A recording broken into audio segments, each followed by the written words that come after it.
Nothing's going to change over there. It's like the place that time forgot.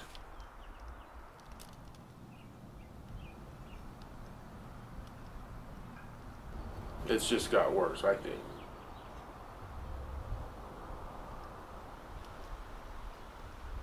I mean, I love the guy. He's my dad and all, but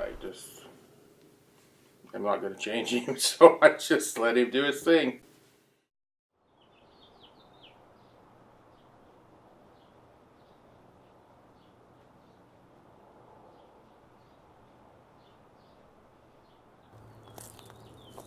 My brother Stacy says the backyard has changed for the worse. For me, it's home. So see, you've been here at the house. You've seen a lot of the stuff collected from even the mid-90s. We didn't have a lot of this stuff around here. You have seen us, your mom and I, in a different perspective than your siblings have done.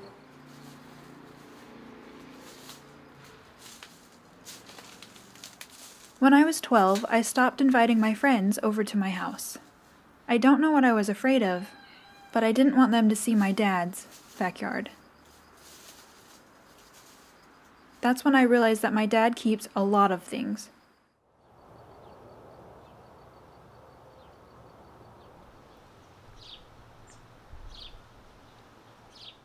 And I do too.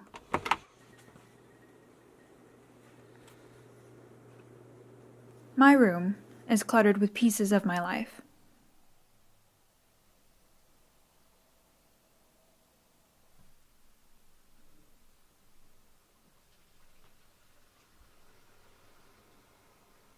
But since I studied abroad in Scotland, I noticed just how many souvenirs, knickknacks, and memories I hold on to. But the thing that scares me the most is that I'm starting to agree with my brother Stacy.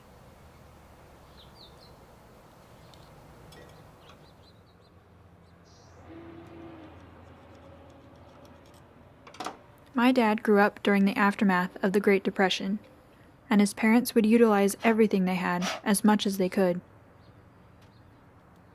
My dad was the painter at that time, and that's what I've known about all my life is with the painting. So when you're painting, you can generate a little bit of extracurricular stuff anyway. Some things that can be reused.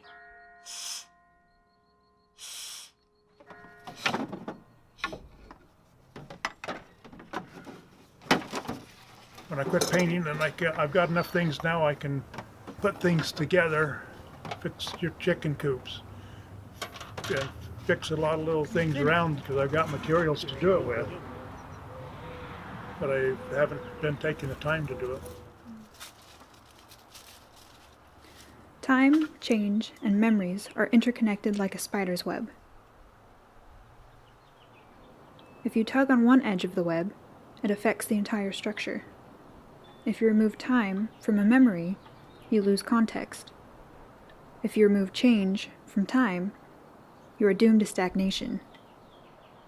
By learning more about time, change, and memories from my family, especially from my dad, I hope to not feel so trapped. Although time is universal, everyone experiences it differently. For some, it's beginning, and for others, it's ending. But no one seems to have enough of it. If Dad had more time, well, according to Dad, if he had more time, he would be helping me take care of some of the stuff around here. He's like he says, he's still working, which he is still working, and I say, well, then you could still clean out the shop. Then we come back to the battle. Well, I don't have the time.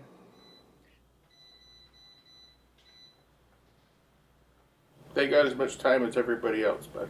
Yeah, it's true. I guess it just And if they depends on- wanted help, but if they wanted things to do, help has been offered, help could have been happening. They just don't want to do anything. They don't want to change anything. They want to leave it just the way it is, so that's the way it stays. So anything you could do that's useful, you can't do nothing. I mean, he has all these ideas. He was going to They're going to redo the porch out back. They're going to redo the little cellar thing out back. Nothing. Their time is done to do anything. It's over. Change happens in two ways. One is tangible and the other is abstract. We experience both changes, and some are more noticeable than others. Change requires time. They go hand in hand.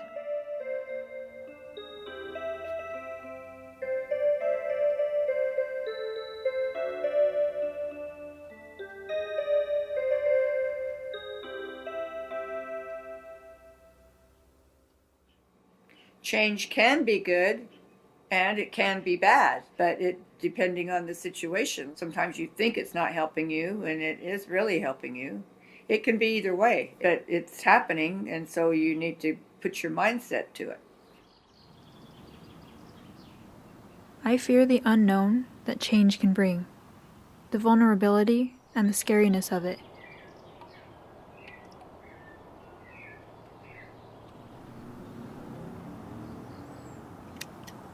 When I was younger, I had a lot of energy. I had good health, but now I'm getting older and I'm not as strong as I used to be, and my hands are getting funny, and that's kind of a challenge. I mean, that's a real bummer, in fact, but that's change. So then I start getting this thing in my head thinking, I don't have a lot of time left here. I got to get this stuff done. Then it goes back to having the time to get the stuff done. So there's a lot of these changes, some of these things, one thing depends on another a little bit. Whether it's time involved or you lack one part that you need or one little bit you need to finish the project.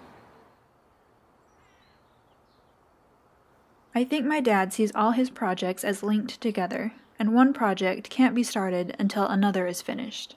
But where one starts and the other ends is blurry.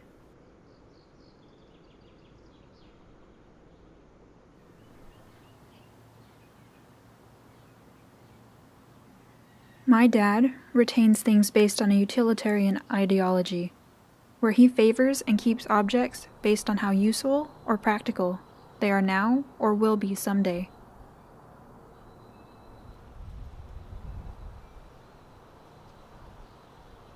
He's not worried about how attractive or logical these items are, just that they can be useful someday.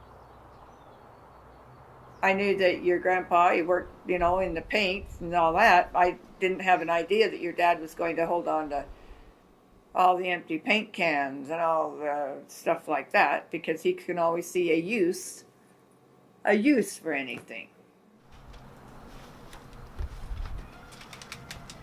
His thing with second use, he might have good intentions to keep it. He could use it again, but then he'll leave it out in the rain, he'll leave it out with the bugs.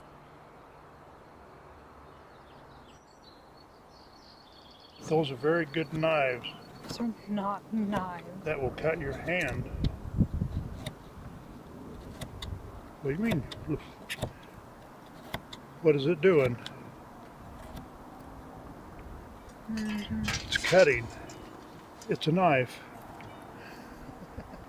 Look at that. Perfect. So weird. I can appreciate my dad's ability to see beyond an item's potential, but most of the things he owns are past their prime.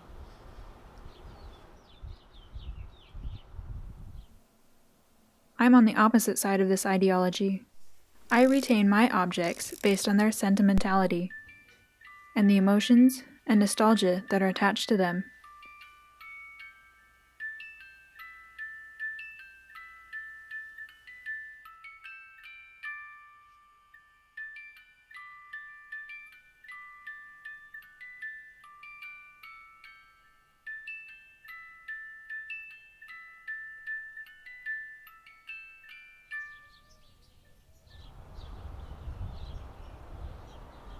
Both me and my dad have a lot of stuff that we hold on to. We like being surrounded by our memories, and in a way, I think it's because we imprint our memories onto objects, which makes it so much harder to get rid of anything. So the question is, so is change hard? Kind of is sometimes. You got these things you don't want to just, but yet you're thinking here, really, why do I want this? But it's just something to look at that brings you memories. It's like I tell you kids, it's all about the experience and the memories.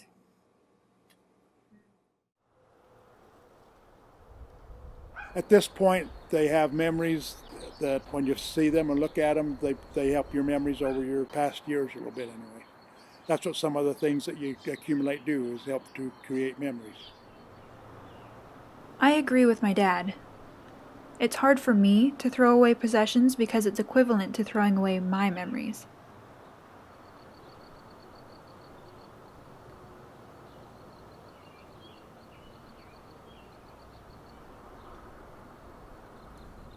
In my ideal world, change wouldn't happen all at once.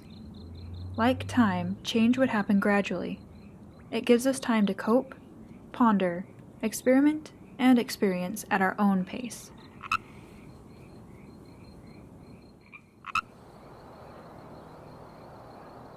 When I was barely a teenager, my family tried to throw away a lot of Dad's stuff while he was gone.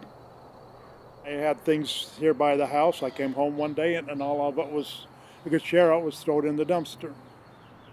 My dad is typically mild-mannered, but he was furious that day. He was like a dragon protecting his treasure. Well, and you've got these people that come. They are into change, but they're into change like whoo. And he's kind of into change, but he's into a change like.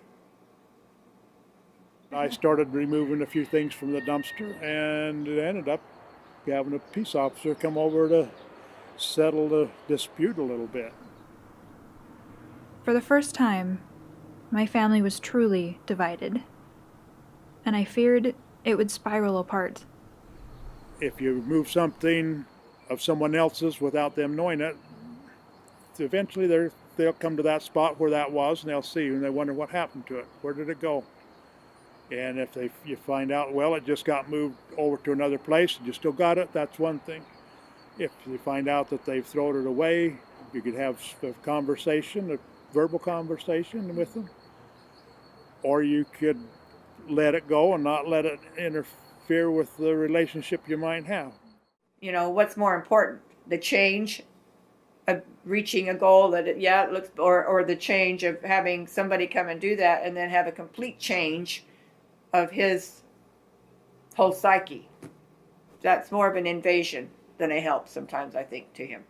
If he's there and he says yes, you know, help me load the, or help me do this, or that's one thing. But for them to come in just to pick and throw it, no, that would not probably work.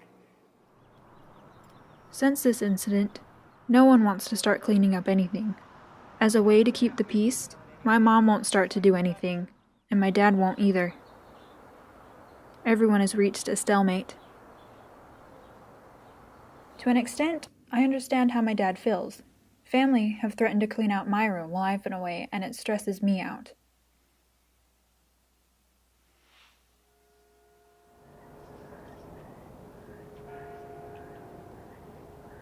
My dad's shop is a black hole. Ever since my family acquired it, it's been Dad's, and he carries the only key. I haven't been in that shop for probably 15 years or more. I haven't even seen the door open. I'm going to have to go through the window when I need to. Since you're not going to give me the key, can I have a key? Well, I told Ashley if it's around here and you can't find me sometime, probably in there and maybe got buried in an avalanche. You could have been. You're probably contaminated. In a way, my dad's shop symbolizes everyone's mind and self. No one can truly see inside unless invited. Well, it wasn't even locked.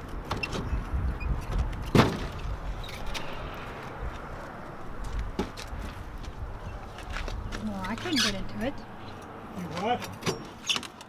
And once inside, it can be unbelievable.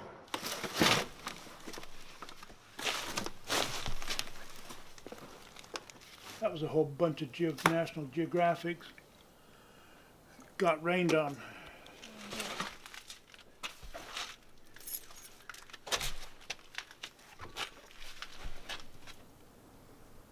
See, this is the farthest I've been in the shop ever.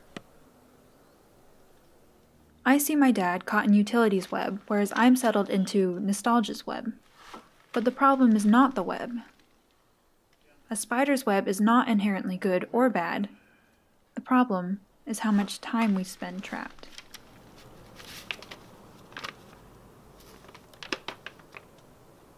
Ew, look at the dust coming off of that. Is everyone just caught in their own web without even knowing it? No, there's all sorts of stuff you haven't even seen that's been in here. I've seen it quite a few times.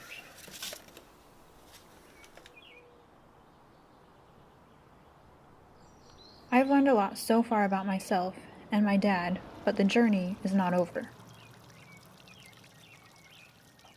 I used to think time, change, and memories were unrelated strands of the human condition. However, they are inseparable.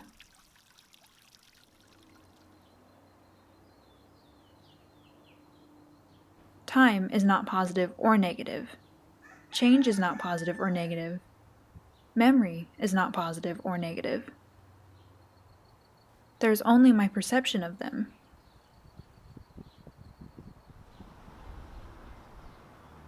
I can't change my dad. I can only learn to change myself.